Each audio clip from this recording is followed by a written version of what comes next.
कर्ण का उदय।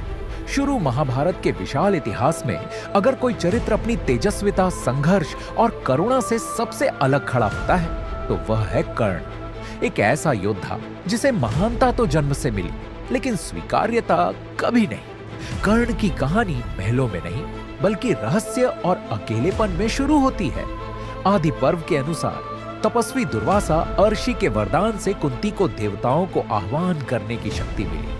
कुंती ने सूर्य देव का आह्वान किया और उन्हें एक दिव्य बालक प्राप्त हुआ, एक बच्चा जो जन्म से ही कवच कुंडल धारण किए हुए था, देवताओं द्वारा दिया गया दिव्य संरक्षण। लेकिन समाज के डर ने एक मां को कठोर निर्णय लेने पर मजबूर किया। अविवाहित कुंती ने नवजात शिशु को एक टोकरी में रखकर नदी में बहा दिया। उसी क्षण से एक महान योद्धा अपनी असली पहचान से वंचित कर दिया गया।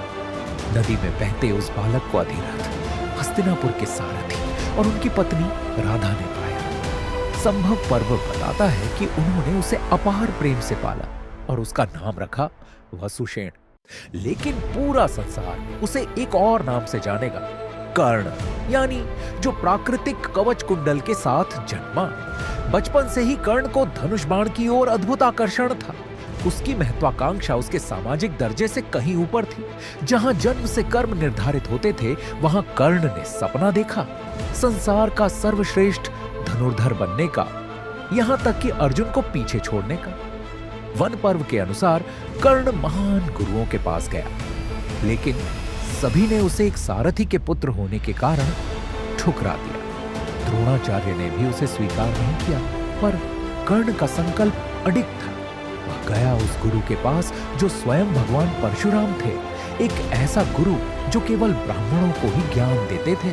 कर्ण ने अपना वंश छुपाया और अपनी निष्ठा से परशुराम को प्रभावित कर दिया। परशुराम ने उसे स्वीकार किया और कर्ण ने दिव्य अस्त्र शस्त्रों का द्वितीय ज्ञान प्राप्त किया। लेकिन नियति उसके साथ कभी न्याय करने वाली नहीं थी। कर्ण पर्व में वर्णित है कि एक दिन परशुराम के सिर में विश्राम के समय एक विषैले कीट ने कर्ण को काट लिया।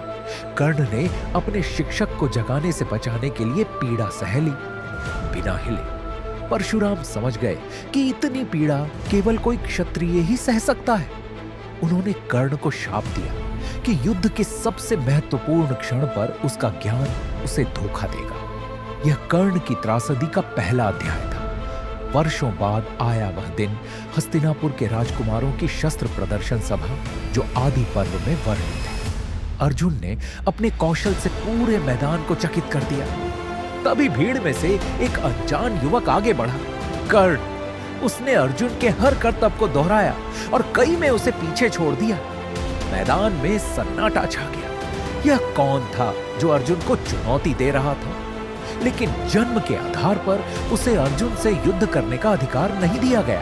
तभी दुर्योधन आगे आया और घोषणा की, मैं इसे अंग देश का राजा घोषित करता हूं। इस एक क्षण में कर्ण को वह सम्मान मिला जिसकी वह जीवन भर से तलाश कर रहा था। कर्ण ने दुर्योधन के प्रति जीवन भर की निष्ठा की प्रतिज्ञा ली, लोभ से नहीं बल्कि कृतज्ञता से।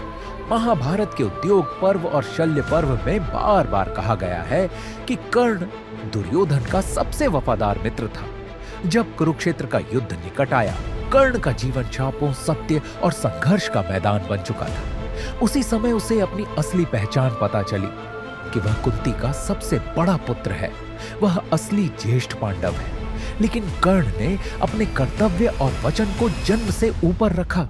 उसने शक्ति, सम्मान और अधिकार को त्याग दिया केवल इसलिए कि उसने दुर्योधन से वादा किया था।